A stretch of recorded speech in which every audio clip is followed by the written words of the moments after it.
Let's talk about how to use the ML03. When you open the file, this is what you're going to see. There's a system of hanging lights and there's a system of floor lights. And they work exactly the same way. They're just designed for different applications. So the hanging lights have C-clamps and are meant to be used overhead. And the floor lights don't have C-clamps and are meant to sit on decking or platforms. So I'm only going to talk about the hanging lights today, but just know that they work exactly the same way. There are three things we need for this system to work. The first is a Redshift environment. This is what's going to give us the volumetric beams of light. I've included one in this scene. If you want to add one to your own scene, you can go to Create, Environment, Redshift Environment, and just add it in. I've added a little bit of noise to just kind of break up the fog here. If you don't like that, come to the Redshift environment and just delete this texture tag. The other thing is you can come in to the materials and edit the noise inside of this material if you want to change the look or scale of the actual breakup. The other thing we need is within the Redshift render view. If I come to the cogwheel for settings here and open this up, I've activated bloom and I've activated streak. And this is going to affect the whole scene. And so you can play with these settings and adjust this to taste as you see fit. So those things are necessary to make the system work. Let's look at operating the actual ML03 light. All the controls you need are in this one tab inside the attributes panel, starting with tilt for focusing. So this slider is going to let you rotate the head. It maxes out at 100 degrees in either direction so that it doesn't self-clip. And then below this, we have the controls for the actual light itself. So first we have just on and off, so you can control the visibility of the whole light in the system. And then below that, we have intensity and exposure. So Redshift lights offer you both of these controls to control the output of the light. And so I've just put both of these sliders in here where you can really play with the intensity of the light itself. And if you want more, or if you're more comfortable using exposure, then you can use this system as well. All of the controls in the system let you right click on the name of the command and you can choose reset to default to take it back to where it started. Independent from the output of the light, we also can control the intensity of the volumetrics. The intensity and exposure will definitely contribute to how much of the volumetrics we see. But then independently, if you want to really dial this down or make it a little more intense, you have individual control over that intensity. And then we have this beam spread as well. So this lets you really play around with how wide or how narrow the lights are. Since this is the bar kind of light, this is going to let you really dial in different looks if you want fingers or if you just want more of kind of a fan of light coming out of it. And then we've got color, and this works just like you would imagine, where you can kind of dial in any color that you want for the light. If you twirl this open, you'll see that there are multiple ways to input colors into Cinema 4D. And so this just lets you choose whichever kind of color system you are most comfortable with. And then below that, there is a slot here for a texture. So I'm just going to take this back to pure white. You can either drop a JPEG or a PNG in here, or if you hit the folder, you can launch your Finder or your Explorer on your system. So if I were to just bring in a JPEG here, have this rainbow pattern here, you'll see that you can use imagery to kind of drive the pattern of light across the bar of the unit.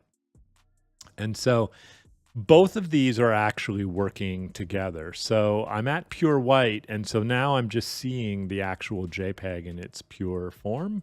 But if I come in here and I start to play around with the color, you'll see that I can actually mix and tint these together. So it's up to you how you want to use this. But if you want to show the artwork in its truest form, you have to make sure this is set to kind of pure white. So you can see here, if I were to bring in this gradient, I can kind of go from purple to pink over the course of one of these light fixtures, right? So we'll take this back here to the rainbow. Now I'm going to also include with this a Photoshop template. So this is the setup. There's 10 lenses on this light, and this just gives you individual control over all of them, or you can just drop in one kind of masterpiece of artwork here, flatten it out, and save it right back into the artwork that you would use on this. So that's up to you. There is also include and exclude. So this works just like any other light inside of Cinema 4D, where any object from the object manager that you drop into this field will be excluded by from the light hitting it. Or if you say include, you can choose specific items for the light to actually hit. And then finally, there is this system of shutters here. So each one of these lenses has its own shutter. So if you want to turn off select lights and start to make some kind of pattern here with them, you have individual control over each of the lens's visibility. And you can animate this or set up different kind of effects if you want. Now we'll look at the ML03 CS, which stands for cloner straight. These bar lights so often get used in these long run kind of systems that I decided to build the cloner control right into the interface. So again, everything that you need for the light is controlled from this one tab inside of the attributes. And at any time, you can just hit the padlock on the attributes, and no matter what you click on in the scene, the controls for the light will kind of stay always present and in the forefront until you hit the lock again.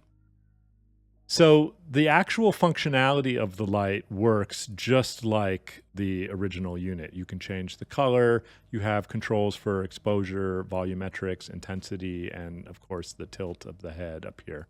But then we have these cloner controls built right in, so you can just start to add more lights to the system if you want. And then you can control their spacing in X, Y, and Z.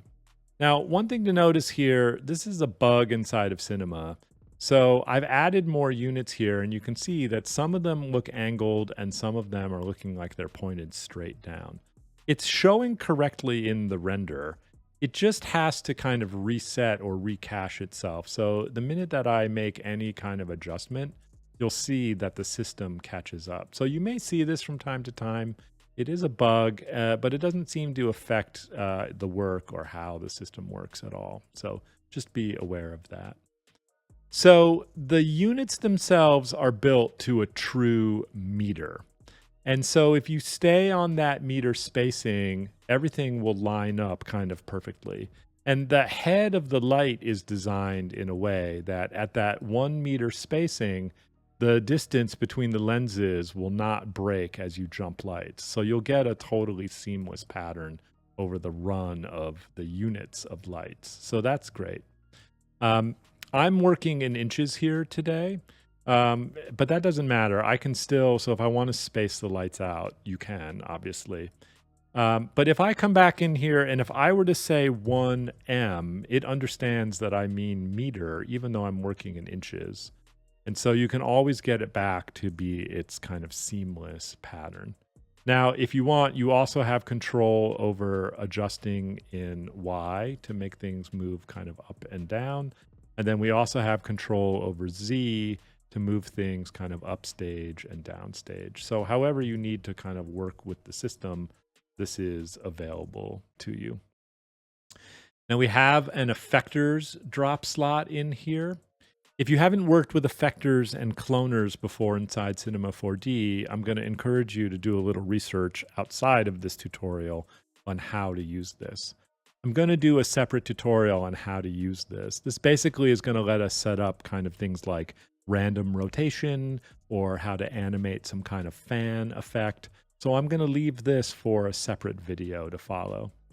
And then the controls for all the different lights, this just works exactly the same as all the other kind of lights in the system. So I can control the spread, the intensity, color or texture. We have include, exclude, and then we can shutter out these different kind of lights. And that's really it for the M3. It's a very simple light, but it covers a lot of ground. One final thought on the ML3 unit. Just for efficiency, this has been built so that there is one Redshift light for the whole unit. I've built this light before with individual lights for each lens, but on large shows or if you're using them in a long run, it just bogs down your system too much. So I just want to be clear that each one of these lights only contains one Redshift light, which is why the coloring system kind of works the way that it does. And that's it for the ML03.